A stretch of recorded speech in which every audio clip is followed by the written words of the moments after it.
Now it's live. Our second day with Mike Reed after a little bit of a hiccup. Can you hear me? For you, but it's not quite live yet until Alexa open sign on. Here, Oh, wow. That's incredible. That's a great sound effect. What is that? live. Wow. Yeah. Okay, Alexa, open sign off. Okay. That's awesome. Here's the Dale Wiley Show. That's where we are. My daughter made this. I love it. And so, how are you today, Mike? Doing good. Hang on. Alexa, open sign. Alexa, open sign off. I There we go. All right. That's wonderful. If I say Alexa sign on, what would it do? That's one of those signs that I saw those all over Branson last. That neon going around and around. Right? Fine. I found two of them out of California, and I bought them to put them on a little street sign. And if I'm sitting around doing a solo act or something, Right? or whatever, and say, "Are you guys ready to be entertained?" Okay. So, hey, we're ready. That's wonderful. So let's go back and talk about Crane and what it was like to live there when you were growing up. Okay, Yeah. nice and short. Cranes sound kind of boring, but we had a good time. Next, No, no. Tell me about it. Crane, cool little town. Uh, Roughly, when I was around 1,000 people, and it's still that way, Yes, or maybe. Um, Everybody knew everybody. clearly. Sports, the whole town was there to watch. Right, no doubt. It just had a lot of fun there. There was some type of a Dairy Queen on the Yes, side of the town, basically. right. We'd all meet at one and gather up a bunch of people in our vehicles and drive back and forth. Right, all around, yes. One town beside to the other, definitely. Well, if we were lucky, we could get a couple of the real pretty girls, you know, Yes. with us. And yeah, we had fun. I look back. That's what we did for fun. I mean, we went in the Dairy Lane or whatever it was, and we shot, Yes. and it was people every night. See, and sometimes we drive over to the town next to us because when you were in school and you played ball and things like that, Right. like 8 schools in your conference, Right. right from the other towns. I mean, all the ball players and everybody, you just didn't get along because, okay, top secret information was ball players dated the cheerleaders from the other towns. Ha! Right. No doubt. No doubt. So what town did you go to? Which one are you talking about? Marionville or Galena? We're, Which one? Marionville or Galena? but we didn't play back when I was. They just was in the white and Galena, Uh-huh. Galena. Actually, Hurley Clever Uh-huh. was yeah, A big rival, definitely. yeah. Because we pay attention to the game. Cheerleaders, the nah, that's just high school stuff. You know, it was we it was we saw others. We Billing, go there. Yes, definitely. Friends, Hanson, he's in Hollywood now doing some acting and stuff. And the way I met had long. They had a dairy Okay. like overalls, 4th of July, red, right Right. on hair, always drinking mint snobs, and I had a Trans Am with T tops, and the way I Okay.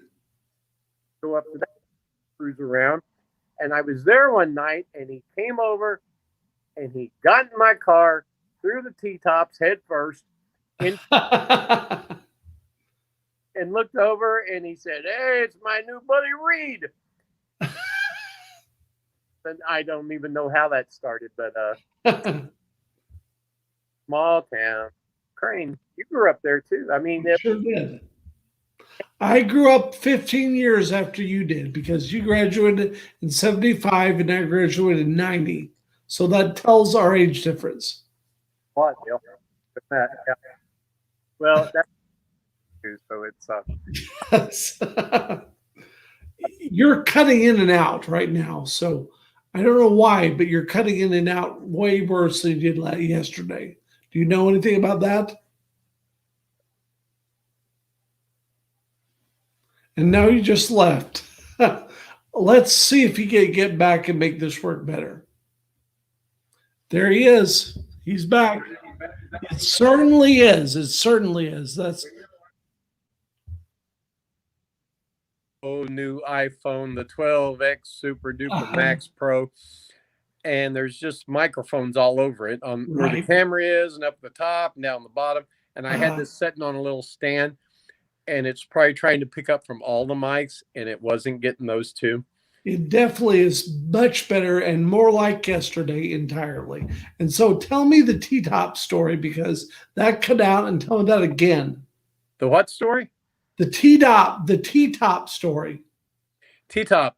A guy in Billings I'd met before, Herman Johansson. Okay. He lived right behind the Dairy Queen, had real long blonde hair. He knew I was in a band, and he'd always wear overalls like red and white striped, drunk peppermint schnapps all the time. If he ever had a date, he would take a can of black spray paint and paint his carpet before he went out that night so it looked new. And I'd never seen anybody do that before.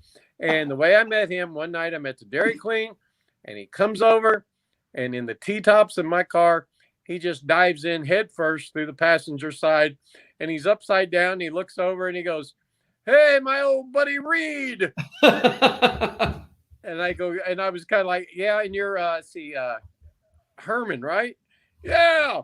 And we just became friends, and it's that went on. And he got married, raised kids, moved to Hollywood. Right. He's pretty funny because he's like, I was on the road one time in a motel in the afternoon, and we were sitting around, and all of a sudden, some preacher came on, commercial. Okay. "Are you lost? Do you need to be saved?" And I looked up, and it was my friend Herman. Really? The commercial that he did. And so he's done. He's doing good. These are independent films that he's doing, but he's getting a lot of recognition. Yeah, that was small town. You kind of knew all the people around everywhere. Definitely. Weekends, you'd head to the races somewhere. Monette, we would go there. Yes. Yeah. See, I was breaking the ground while you were still grade school, hanging out. Clearly. And Before grade school, actually. Yeah, it was. And even in high school, it was. Oh my gosh! It was just. It reminds me of that movie Hoosiers or whatever about the basketball. It was just small town. I remember Mr. Gentry. He was a superintendent, and if we had a basketball game that day, he'd call one of us into the office and he'd go, "Grab the other guys and go down to the Dairy Lane, eat lunch today. You don't need cafeteria food." And all the girls would be like, "Well, how do you guys get to go to the Dairy Queen today?" Right. And like, the superintendent wanted us to go. I don't know. And you got to do all kinds of things in a small school. I mean, it was. I'm really glad I grew up in a little small town. Yeah, definitely. Really. Did you ever shake Mr. Gentry's hand? Once. I say that. That's all you do. Definitely. Mr. Gentry was a farmer. Yes. And he milked cows his whole life. Yes. And he would tell you, if you've never done it, just shake my hand, shake my hand. This guy could just, and he was he had some years on him, and he could take that hand, handshake and just crush your hand. Crush it. Put you on your knees and not even try. Just stand there And he'd just laugh while he's doing it. What's wrong? What's the matter? Oh my gosh. But I remember some girl I dated in high school, and I remember he saw us, I think, holding hands or something in between classes. Yeah, he didn't like that stuff, you know. He wanted the guys to be guys and girls to be girls. And Right. gee, he'd have never made it nowadays, I don't guess. He'd have freaked out. But it was, oh man, and then I was the president of my class, freshman, sophomore, junior, and senior year. Wow. Because all my classmates, they just go, well, let's just keep Mike. We like him. And because I would do things like cafeteria, I'd get up from where all the ball players and everybody was, and I'd go over to the kids that never got any attention. Right. I go, scoot over. I'm going to sit with you guys. And it was like, why are you sitting with us? And I go, we're in my class, aren't you? I go, I just want to sit. And then some of the other guys would come over and sit with me. Right. And that's what they liked, that I didn't make myself any different than they were. Yes. And so we were all really close. I was the president, so I knew how to manipulate all the teachers. And we had an English teacher one day. You know, the class was like, we don't want to have class today. Figure out something. So I go in and I go, I've never had makeup on my kiss before. Do you know how to do that? She spent the whole hour putting makeup on me. Wow. And at the end of the class, when the bell rang, she's like, you did that on purpose, didn't you? So you guys did. I go, no, I'm the one stuck with makeup on my face the rest of the day. And then I'd tell her, next day I'd go in. She goes, now today we're going to have class. We're going to have class, you guys. I'd say, wait a minute. I'm the president of the class, you know. I can get the keys to the concession stand at the gym. She goes, can you really? I go, that's where all the soda pop and the cups and ice and candy bars are. Right. She goes, can you really? I go, yeah. She goes, okay, come on, everybody. Let's head down to the gym. And I was just, we had a superintendent one year from Billings. Okay. And he got there and he's like, are you still in school? Because we were one of the only schools that you could have facial hair. Right. And I had a big mustache all through high school. And a lot of schools wouldn't let you do that. And I mean, I'd be playing basketball. I'd hear people up in the crowd when we were somewhere else yelling, you know, kill the guy with the mustache.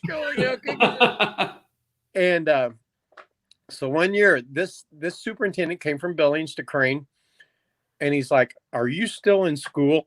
I go, yeah. I'm just, and he came up to me one day and I would do things like, you know, we lived Crane, the old high school was 3-story, I think, or something like that, with the old wooden stairs goes up inside. Right. And he comes up to me and he said, Michael, come here. And he said, you need to straighten up some, because he goes, not what you do is bad, but every kid in this school thinks if you do it, they can do it. Right. You're like a leader. I go, are you kidding? He says, no. So can you just kind of calm it down? She goes, I seen you just on your hind end sliding down the railing of the stairs a little bit ago. So we had 10 other kids doing it. Right. I just looked at him. I reached up and grabbed his tie. I said, no problem. And I yanked it around the back of his shirt and said, see you later. Well, I had fun. And my dad, he was all about the school and the school kids and the athletic club. You know, he was like, how come all these other schools have basketball warm-ups, you know, pants and jerseys and stuff? Right. He said, I'm going to get us some. He went to Coach Conrad. What do we need him to look like? Show me some examples. And actually him and Raymond Lauer, those two guys, because Marty was Raymond's son. And oh my God, those two, I mean, people in the stands would be like, we can't start the game until Ray and Ray get here. You know, I mean, that's part of it. And one time the cheerleaders all told him that they had to go sit somewhere else because they were trying to win some type of pep trophy. Right. And they said, we can't have you guys sitting in our area. And so this was movie stuff. I mean, this is small town movie. Right. Sure was. Because we laughed, we had fun. Oh my gosh, we had a math teacher. We'd go out and run his sweater up the flagpole, and he'd be in class on the 3rd floor. He'd go, has anybody seen my sweater? We'd be like, is that it out on the flagpole? Now, were you there? Were you there when the school burned down? I think it burned down the next year after I left. Really? Yeah, and I knew the kid that either did it or got blamed or whatever, Right. all that. Right. Yeah, that was kind of, I look real forward to going back there. I saw Jim Willman was a guy that played basketball with me. He's a year older than me. And we were a lot alike. I mean, I'll pat myself on the shoulder. I was quite the athlete back in school. I mean, in basketball, I probably averaged, 25 points a game or something. Wow. And Jim Willman, he did too. And we had good teams back in those days. And it Yes. was, I saw Jim, Coach Deffenbaugh was a assistant to Bob Conrad. And he wrote Jim Willman the other day on Facebook and said, "Man, I'd like to see you sometime, Jim." And Jim wrote on there, "Man, why don't we go catch a Crane Pirates basketball game?" Yes. And I put on there, "Hey, tell me, I'll go." And then Gary Deffenbaugh, he's like, "I think we should wait till till all the pandemic calms down a little bit." And I'm like, Yes. "Yeah," but I'd love to see and being president of my class, we never had a class reunion. Okay. I couldn't. Why not? And I had people come to me. Wanda Mounts was one of the people, and because I'd always play for KTTS at the Ozark Empire Fair. Right. They had a booth, and they come to me and they said, "Would you care if we put together a class reunion this year?" I said, "It'd be great if you can get anybody to come. I've tried." And they got back with me and they said, we got like 3 people that replied to us. So I was still in Nashville. I say is 3-4 years ago. Well, if I graduated in 75, whenever that was, right, they had a class reunion. I couldn't go because, in Nashville, I ran an entertainment company and I did a lot of big corporate stuff. And that always fell on weekends, whether it was playing or DJ stuff or just MC or just A&R, renting out equipment, running sound. And I marked it on the calendar and it was good money. I just couldn't even get there. And it really hurt because I saw pictures of all the guys that we all played ball together and ran around together. Who were the guys in your class?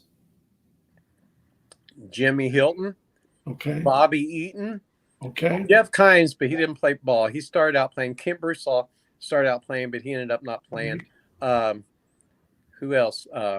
Well, Steve Burcham was a year older than me. He's still in Crane, I think, right? Yes, he is. Who else? Jim Willman was a year older than me. And if you knew Jim Willman, you had to know his brother, Leroy. Leroy would come in the gym right out of Chicago with a hat on and chains and big high-heeled shoes and and full of it. But he backed it. He talked the talk and backed it up. And who else? Greg Friend. He lives in Florida. Okay. Marty Lauer. I'm trying to think who all was there. That was a bunch of them, but they were all together. And then so this year I'd swore up and down when Boiler Festival gets here, I'm going to Crane. I'm going to see all these guys. Well, they were all not going to it this year. I don't blame them. It hurt because these were people that voted me in every year to be the president. Right. And I just got things done. I mean, it's kind of like I did with music. It's kind of like my dad did. I just took care of stuff. And well, talk about your dad. Tell me about him. What it was like to have him as a dad. My dad would do anything for his son. I'm an only child, so a lot of people, oh yeah, only child. I grew up in Eldon, up by Eldon, Missouri, up by Lake of the Ozarks. Right. And my dad had ran a department store, a major chain. Back in those days, it was called Carps. Okay. And it was kind of like I don't know what, it was like a early Walmart type thing. Okay. They had all kinds of stuff there. And he met the guy that had the Pontiac and Buick dealership. Okay. He wanted Dad to go to work for him. Dad went to work for him, and then he told my dad he needed his own dealership. Really? So he found the Chevrolet dealership in Crane. Right. And my dad he found the money he could get, and he bought the dealership and the house that the guy lived in. And we bought the whole thing. 1 year relatives, Glenn Wiley became his best buddy. Yes. Him and Glenn, he'd call Glenn and say, "I got some people need a car. Man, they don't have credit." Right. Glenn would go, "Well, what do you think?" Dad said, I'll sign for him. Glenn goes, yeah, we'll take care of it. Just let's get a car. Now, my dad would do anything for anybody. He really would. He's the reason that I'm sitting in Branson and not working right now as an entertainer. And I say that I ran some. My dad ended up having a Dodge Chrysler dealership in Aurora. Right. He had one in Monette. He had used car dealerships in Crane. I ran one of the dealerships for him for a while. Okay. So I did sales and I did management and I did all kinds of stuff. And, you know, I love playing music. And he told me one time, you know, that's what you like and you're good at it. Right. He said, you know, he said, life's kind of short. So he said, go ahead and do it. He said, car lots will always be here. You can always do that. Right. Well, if I had stayed back in those days and just done the car dealerships, I'd probably be well, I say I'd be in a lot different position, but you can't go back. You just enjoy what you did. Yes. So my dad would do anything for anybody. I mean, I had a girlfriend one time and her dog had died.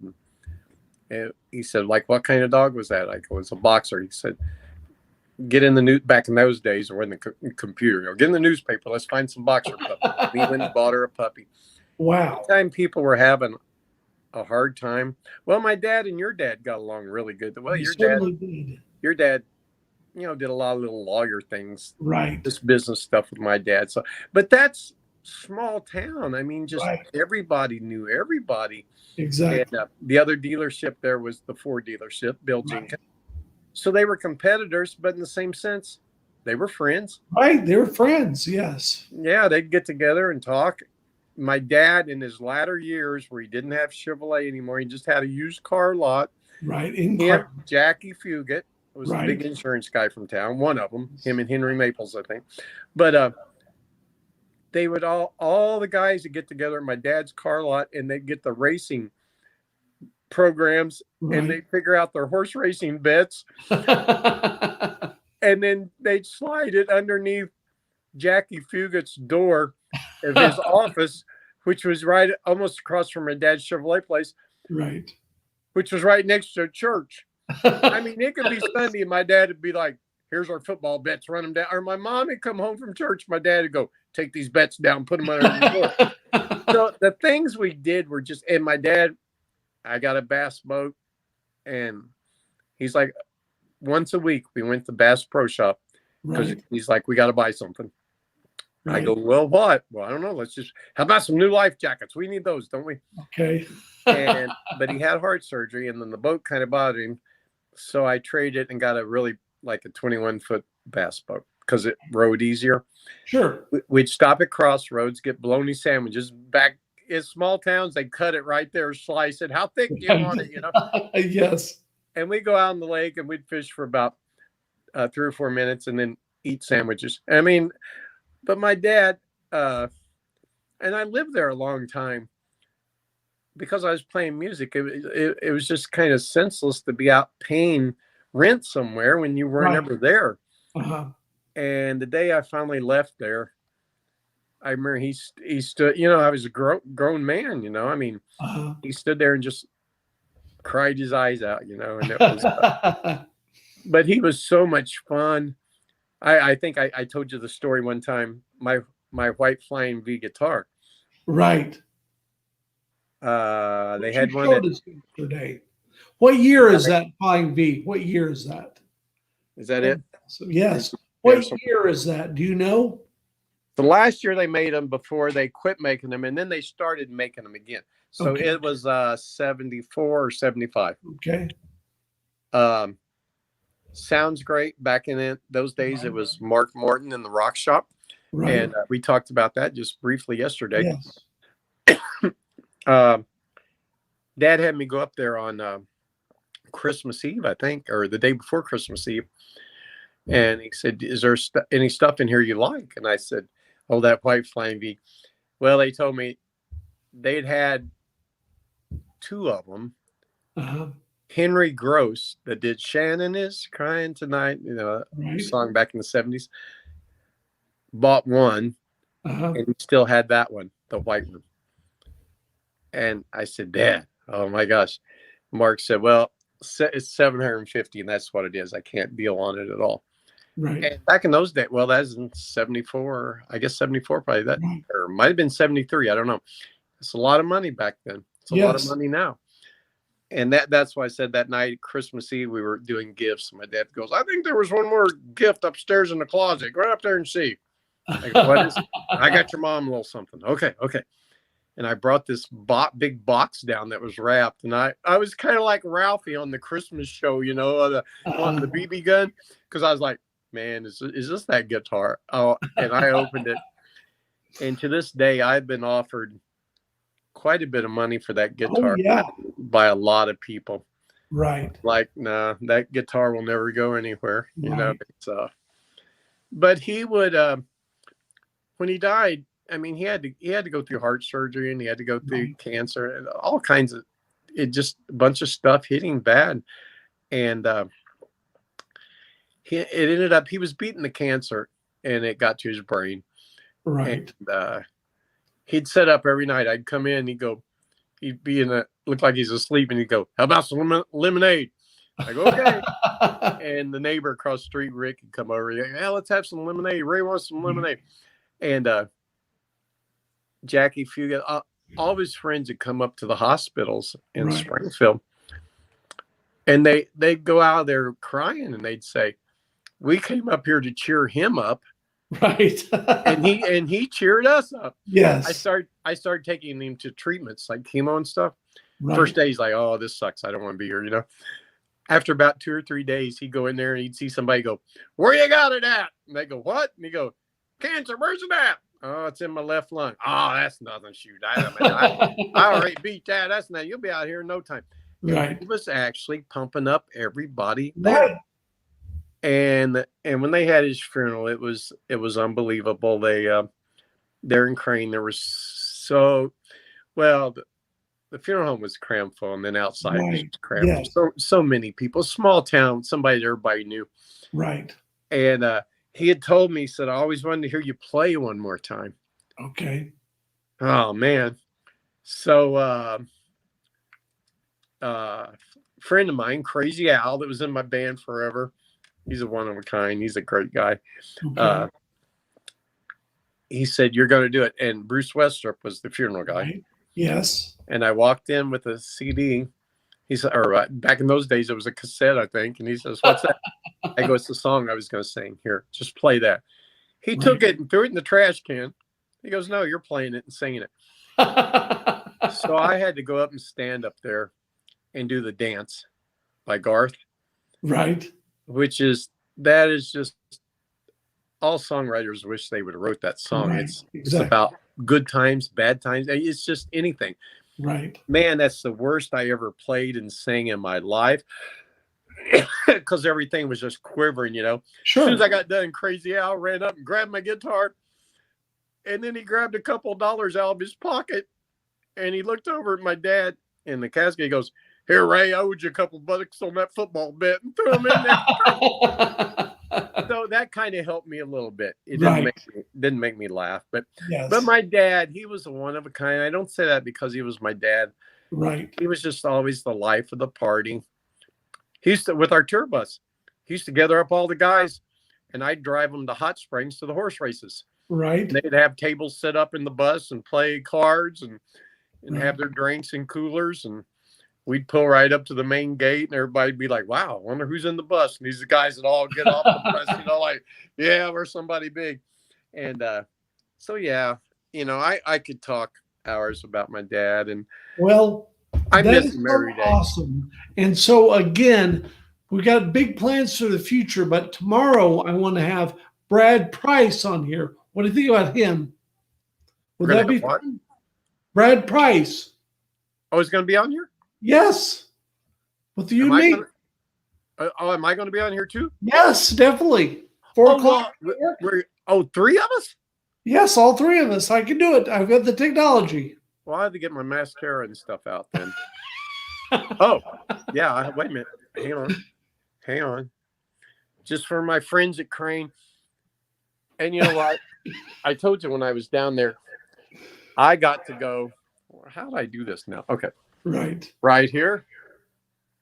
There we are. Will Beautiful. Vaught, number one. Oh, late there model we racer. go. How How's that? wonderful. How'd I do this? Oh, right there. Yes. Anyway, Will Vaught's hat. He gave me that. I'd never Right. met him before, and what is so funny, I stopped at his gas station. His mom knew me because it's during the fireworks Right. time. And I stopped. Uh-huh. She knew me. Oh, I know you. I knew Ray. I know you. Right. And so Will, there's a late model racer named Scott Bloomquist. He's won. Right. He's won over Oh, yeah. 600 races, more than anybody ever in the Right. late model stuff. Uh-huh. And he's kind of cool because he's older like me, but he's still got longer hair. Right. And he's one of them guys. If he wins, they interview him, and he'll say, "Hey, how'd y'all like that hind end kicking?" Only you don't say hind end, and the crowd, the people in the crowd that like him are cheering, and the ones that don't like him are booing. Kind Right. of like back in the days of Jeff Gordon and Little E, back and forth. Uh-huh. And so I asked Will. I said, "So Scott, the day I met him, I had a Scott Bloomquist shirt on. I said, Uh-huh. please forgive the shirt." He said, "Yeah, I guess this time." And I said, I said, "You've raced against him plenty of times. He's pretty much a legend." I said, "So what do you think of him?" I knew I was back in small town Crane Okay. because, well, you'll have to put in the word. He's as simple as rhymes with lick. Okay. He's a Dick and Jane. Okay, put it that way. Let's leave out Jane. Okay. And just as simple as just he's a blank. And I'm like, man, I'm back home. I'm back in the small town, man. Yes. Because that's just, I mean, I'd be in a bigger town. People be like, "Oh, well, we don't really care for him that much." But it's Right. so when I was down there getting my inspection, and he was like, it was so funny. I was telling him about my foot, and Right. he showed me he had to get his pinky cut off this year. Same type of thing. Wow. And he said, they just told me the infection is so bad they had to do it. So he goes, "I've been there." And I said, well, I keep waiting for that T-shirt you were going to give me, He said, Uh-huh. I said, go up there to my racing. He said, "We got them up there for sale." Okay. I said, "Give me." And he pointed over to the shelf. He said, "You like that hat there? It's brand new. It still had the cardboard in it and everything." Uh-huh. Yeah, I like it. He goes, "It's yours. Take it." I go, "Really?" He goes, "Yeah." So that was pretty neat because I told him, I said, because my dad always sponsored Perry Vaught, and I Oh, yeah. I go, "I'm real close to a lot of your relatives that are all older than you." Right. And when I started talking names and all, "Oh yeah," he knew everything. He said, "Well, I know who you are." Right. I knew who your dad was. I just never met y'all. Right. But yeah, it was my dad. Back on my dad real fast. When we were traveling doing a lot of music, he said it'd be easier for you if you had a tour bus or something, wouldn't it? Right. Oh yeah, and we knew like that would be the thing that a band would think about. Yes, we'd like a tour bus. We knew where some that were retired over in Joplin, where a guy had some, and we went over there, and we ended up, he was behind doing that and getting that, and then Chuck Warren at the lumber yard. Right. Yes. He became the guy that we were down there every night working on it, building the insides of it. Incidentally, he called me the other day. "Well, I'm just calling my little brother to see how you're doing." I go, where are you at?" "Well, I got remarried and I'm in Indianapolis now." I go, "Chuck." So that's just it. It's a small town. You can always go back, you can always go home. And it's fun. I brought Mom down there that one day I came by your house. Yes. And yeah, and for everybody out there, me and Dale are working on some pretty cool stuff. We sure are. We'll be talking a lot more about that. Definitely. And hopefully tomorrow Mike Reed can join. No, Mike Reed and Brad Price can join us. That will be awesome. I would love I haven't seen him in forever. I mean, right. That's what would be so fun is to, I just love this because we can all get on here and talk about old times and all the stuff we're doing now. Yeah, I want anybody that's seeing this. We'll have some fun conversations on here because I'm one of these people. For some reason, I've done about everything in life. I mean, Right. like I said, if somebody grows up and they do one thing, they do good at it, and that's what they do. But unfortunately, I found 1,000 different things I love to do. And I mean, I've got a whole magic shop in my house. I could just open up a magic store. And believe me, once you learn how to do magic, oh my gosh. I tell people, I wish I would have started back in the day as a magician. And they go, no, you don't. And I go, well, not really. So many songs that need to be heard by the world. And so we're going to have so much fun, and we'll do this every day. I'll talk to you tomorrow. It'll be great. I'll see you tomorrow. All right. Bye. Or whatever it is. That's a llama. Okay. Okay. Bye. Bye, Dill. Am I gone?